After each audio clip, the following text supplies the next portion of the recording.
자, 2025년 10월 4일 토요일입니다. 25년의 40번째 주죠. 40번째 주가 되겠네요. 코스피는 3,549를 넘어갔습니다. 최고점이겠죠. 코스닥은 854까지 올라갔고, 금요일장의 팔란티어는 마이너스 7.5%가 빠졌습니다. 뭐 불안하다 이런 얘기가 좀 있었던 것 같아요. 너무 많이 올랐기 때문에 이런 이야기들이 터질 수도 있는 거겠죠. 미국은 셧다운 걸렸습니다. 자, 이거 잠깐 볼까요? 뭐 도움이 될지 안 될지는 모르겠지만 미국 증시 전망입니다. 10월 달에 대한 얘기겠죠. 10월 달에 변동성 확대 속 제한적 강세가 시도될 것이다. 먼저 결론부터 이야기를 하면 10월 달은 한국이든 미국이든 약간 변곡점입니다. 거기가 이제 최저점이고 다시 상승세로 전환되는 시발점이 될 가능성이 높다. 이렇게 볼 수 있겠는데 10월은 또 어떻게 이번 10월은 어떻게 흘러갈지 모르죠. 계절적으로 10월 말까지는 조금 안 좋고 10월 말부터 좀 좋아진다 이런 얘기가 좀 있는 거고 금리 인하에 대한 기대감 당연히 있죠. 10월 달에도 금리 인하가 일어나지 않을까 합니다. AI 주도로 뭐 좀 성장을 할 것이다 이런 얘기가 좀 있는 거고 아무래도 부정적인 것들은 셧다운, 정치적인 리스크 이런 얘기가 좀 있습니다. 트럼프 전 대통령은 아닌데 AI는 이렇게 쓰는 것 같아요. 그다음에 관세, 그다음에 밸류에이션 부담이 좀 있고 너무 많이 올랐죠. 그다음에 GDP가 강하더라도 소비가 어떻게 되느냐 이런 이야기가 좀 있는 것 같습니다. 그래서 주목해야 될 건 역시 AI 기술주, 방산 이제 거의 끝나가지 않나 싶긴 하는데 뭐 경기 방어주 이런 얘기가 좀 있는 것 같아요. AI는 이렇게 보고 있네요. 우리나라도 비슷하겠죠.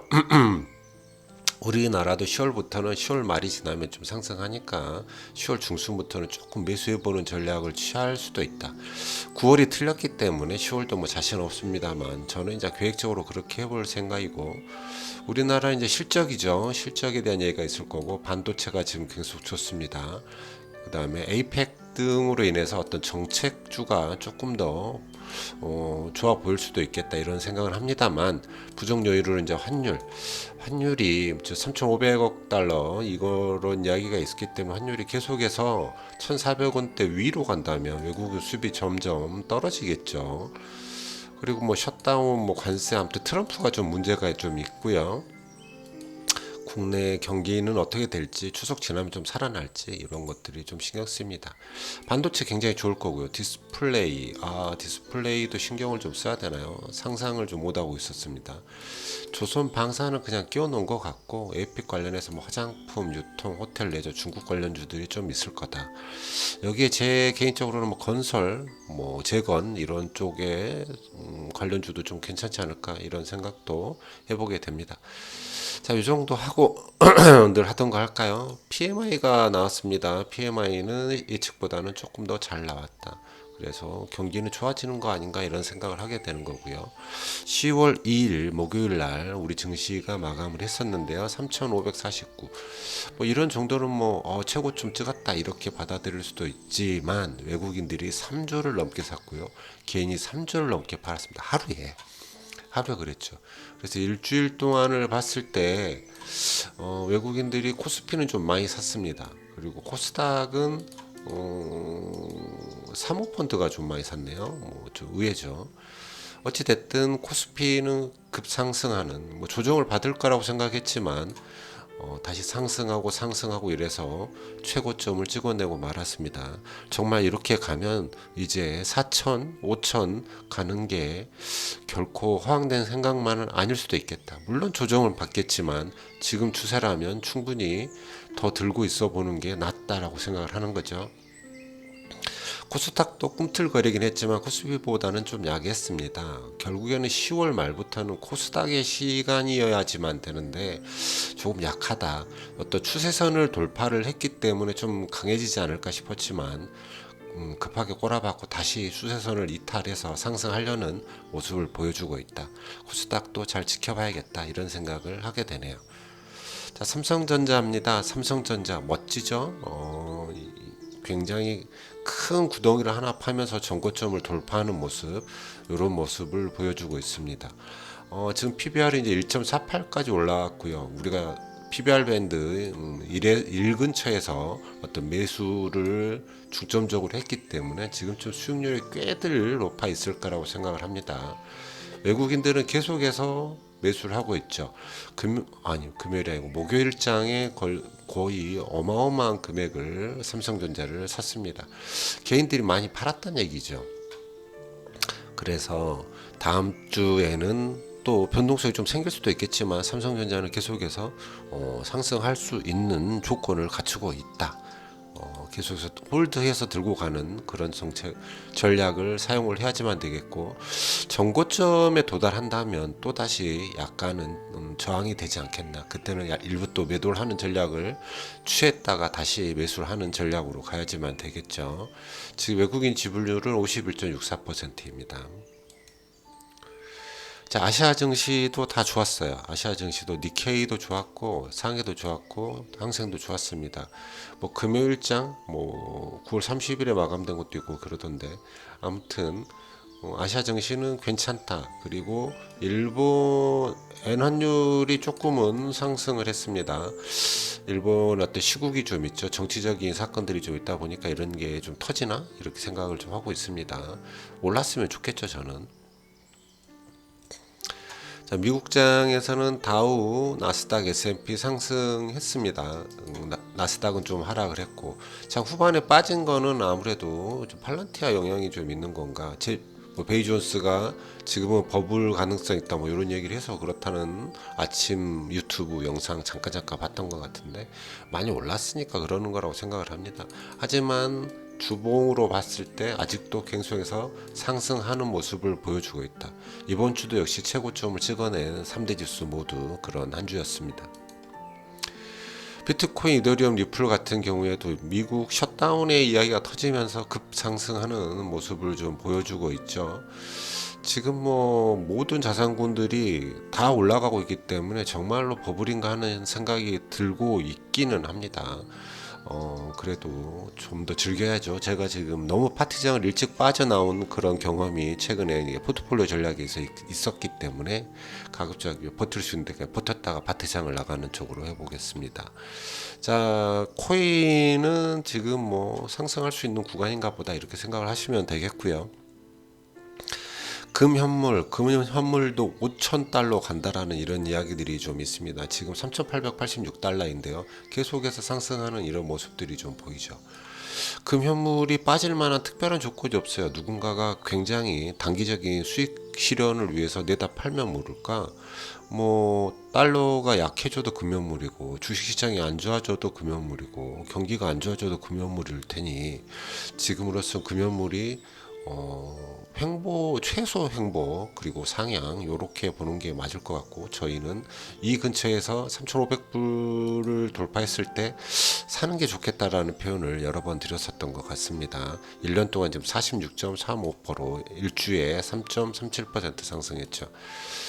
자, SKLX 금연물 국내금을 좀 보면 국내금도 역시 굉장히 크게 상승을 했어요. 지금 이게 지금 일봉인데 일봉상 수요일날 굉장히 큰 저점이 마이너스 8%, 고가가 플러스 4%, 거의 12% 이상을 왔다 갔다 한 이런 변동성이 큰 골드입니다. 수요일날 아주 난리가 났었죠. 쭉 올라갔다가 쭉 내려갔다가 다시 여기 올라가서 내려온 거기 때문에 변동성이 좀 커지고 있다 이렇게 볼 수 있습니다.